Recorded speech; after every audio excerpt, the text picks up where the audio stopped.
Hello everyone, I trust you all are doing well. So today in this video, we will discuss a very important topic of class 12th physics from the chapter atom. This chapter is very easy chapter. In this chapter, we will see different models of atoms. We are going to start with the Thomson model of atom. Then after we will discuss Rutherford model. After that we will discuss de Broglie model and Bohr's model. So firstly, in this video, we will discuss the first model of atom given by the Thomson. So basically, according to Thomson model of atom is a sphere of positive charge. That means आप जैसे यहाँ पे देख सकते हैं, यहाँ पे हमने क्या लिया है, ये कंसिडर कर रहे हैं जो एटम है वो एक स्फेरिकल शेप का है, उसमें पॉजिटिव चार्ज है और वो पॉजिटिव चार्ज आपका बेटा यूनिफॉर्मली डिस्ट्रीब्यूटेड है। और एज्यूम किया जा रहा है, इन्होंने सपोज किया, जो थॉमसन थे उन्होंने इस मॉडल को एक्सप्लेन किया है, जहाँ पे जो डायमीटर है इस एटम का, this is all about of 10⁻⁻⁻10 metre. And जो आप यहाँ पे नेगेटिव साइन देख रहे हैं, ये इस एटम के मॉडल को वाटरमेलन की तरह सपोज कर रहे हैं। दैट मीन्स जो पॉजिटिव चार्ज है that is a red part of watermelon, and this negative charge is considered to be the seeds embedded in watermelon. This structure is also known as plum pudding model. The number of electrons in such a that their negative charge is equal to the positive charge of the atom. Means ये क्या है, electrically neutral है, जितना इसमें positive charge है उतना ही इसमें negative charge है. This all description is given by the Thomson, but there are some limitations in this model. First limitation is the emission of spectral line from the atom. Thomson model couldn't explain. We will see then in the further case, we will see how these spectral lines are going to be executed, going to be created. And the second, the large angle scattering of alpha particle by the thin metal foil.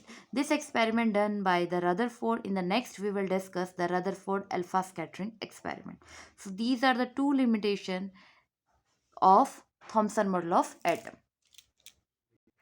So the next important topic of discussion is the second model of atom, which is given by Rutherford. Rutherford done some alpha scattering experiment. Let's see the alpha scattering experiment deduct us. The alpha scattering experiment gives us the discovery of atomic nucleus. Experiment arrangement are like this.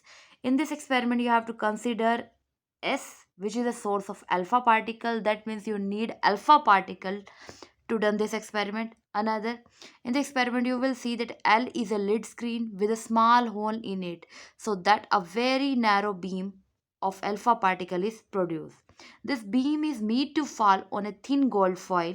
The alpha particles scattered in different directions are observed through a rotable red detector consisting of zinc sulfide screen and a microscope. Generally आप देखिए आपको क्या क्या चाहिए, आपको Rutherford alpha scattering experiment को perform करने के लिए, मतलब हमें नहीं, रदरफोर्ड ने इस अल्फा स्कैटरिंग एक्सपेरिमेंट को परफॉर्म किया था. By using you need a source, a lead screen, gold foil. After that you required a rotatable detector and a microscope. This is a three-dimensional view of Rutherford alpha scattering experiment. In this experiment, you need a source of alpha particle. You require a gold foil. When a beam of alpha particles strike on this gold foil, it scatter in all direction, and you require a screen and a detector. So this is the 3D representation of Rutherford alpha scattering experiment. We will see the two-dimensional representation of this experiment. So basically, this is a two-dimensional representation of, you even can see the planar representation of Rutherford alpha scattering experiment. Here you have taken this, the source of alpha particle. Mostly the source of alpha particle considered to be radon. Mostly the source of alpha particle is considered to be the radon. Here this, if you consider and represent this by a symbol S, so S is a source of alpha particle, L is a lid screen with a small hole in it so that a very narrow beam of alpha particle is produced.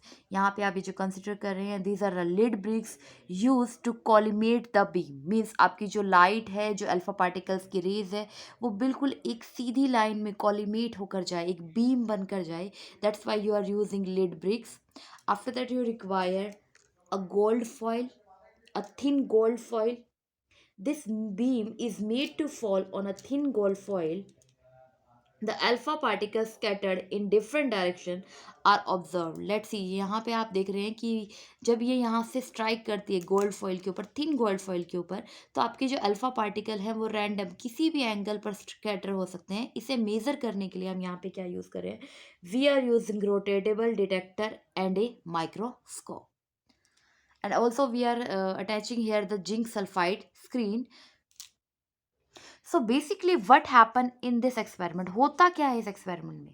यहाँ पे जो आपने source of alpha particle रखा है radium, ये यहाँ से क्या करता है, अल्फा पार्टिकल्स को एमिट करता है. ये अल्फा पार्टिकल यहाँ से पास होते हुए, जनरली हम जो है लिड ब्रिक्स यूज़ कर रहे हैं ताकि ये आपकी जो बीम है वो कॉलिमेट होके एक पर्टिकुलर डायरेक्शन में रहे, स्कैटर ना हो जाए. क्यों एसेंशियल है, हम चाहते हैं कि सभी के सभी पार्टिकल्स बिल्कुल एग्जैक्टली गोल्ड फाइल के ऊपर क्या करें, अटैक करें. दैट मीन्स इंसिडेंट हो.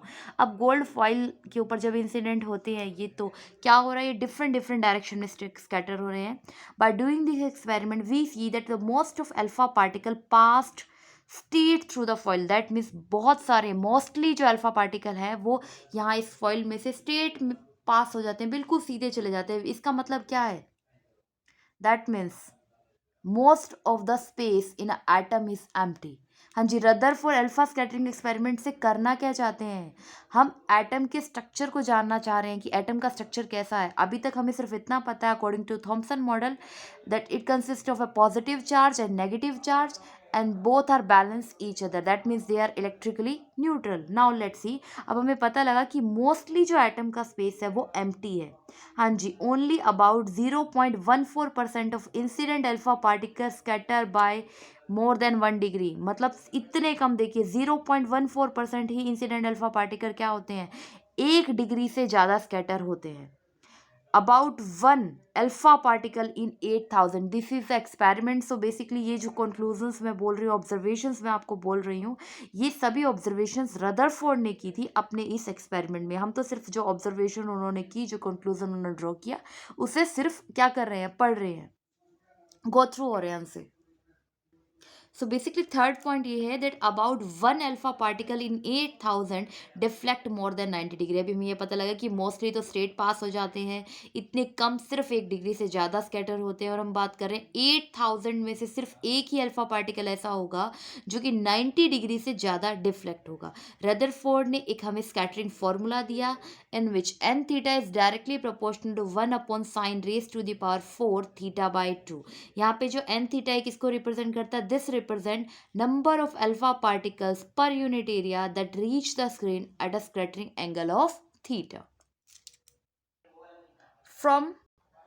From all these earlier observations, Rutherford concluded that as most of the alpha particle passes through the gold foil undeflected, so it indicates that the most of the space in atom is empty. That means ये क्या represent कर रहा है, अगर बहुत सारे alpha particle gold foil में से अनडिफ्लेक्टेडली पास हो रहे हैं, तो ये बताता है कि जो आपका एटम है वो उसकी क्या है, मोस्ट ऑफ द स्पेस क्या है, एम्प्टी है.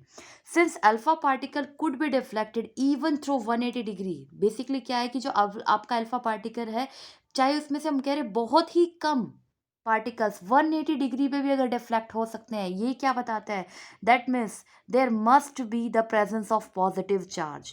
यहाँ पे हमें क्या दे रखा है, since alpha particle could be deflected even through 180 degree, the whole of the positive charge and practically the entire mass of the atom is confined to an extremely small central core. This was called nucleus. तो देखिए यहाँ से nucleus का कैसे पता लगा, देखिए जो अल्फा पार्टिकल है उसका नेचर कैसा है, पॉजिटिव पार्टिकल. दैट मीन्स अगर वो पॉजिटिव पार्टिकल आपका एग्जैक्टली रिट्रेस कर रहा है अपने पाथ में, दैट मीन्स उसको वहाँ पे वो किसको फेस कर रहा है, वो ही must be facing, that alpha particle must be facing some positive charge. हमने बोला मोस्ट ऑफ द स्पेस तो एम्प्टी है, तो उसके सेंटर में कोई ना कोई इतना स्ट्रॉन्ग पॉजिटिव चार्ज है जो कि इसको रिपेल कर रहा है, because we know the nature of charges that the same charges repel each other and opposite charges attract. तो यहाँ पे इसने किसकी एग्जिस्टेंस बताई, that there must be a positive charge, और उस एंटायर मास ऑफ न्यूक्लियस का कहाँ कंसिस्ट है, उस पॉजिटिव चार्ज में, and that is known as atomic nucleus. हाँ जी, from this conclusion Rutherford draw the graph between N theta, मतलब हम यहाँ पे बात कर रहे हैं स्कैटरिंग नंबर ऑफ पार्टिकल्स की, and versus to that of angle. आप देख रहे हैं बहुत कम, देख शुरू में अगर आप देखते हैं स्कैटरिंग एंगल देखेगी जो बिल्कुल डिफ्लेक्ट ही नहीं हो रहे, वो बहुत ज़्यादा नंबर ऑफ पार्टिकल्स होंगे। अब जैसे जैसे आप इंक्रीज कर रहे हैं एंगल्स की तरफ, तो देखिए जैसे अगर आप 180 तक जाते हैं, हमने बात किया कि 180 रिट्रेस करना, बहुत ही कम नंबर ऑफ पार्टिकल्स हैं, तो इसीलिए यहाँ पे एन आपका क्या हो रहा है, डिक्रीज कर रहा है।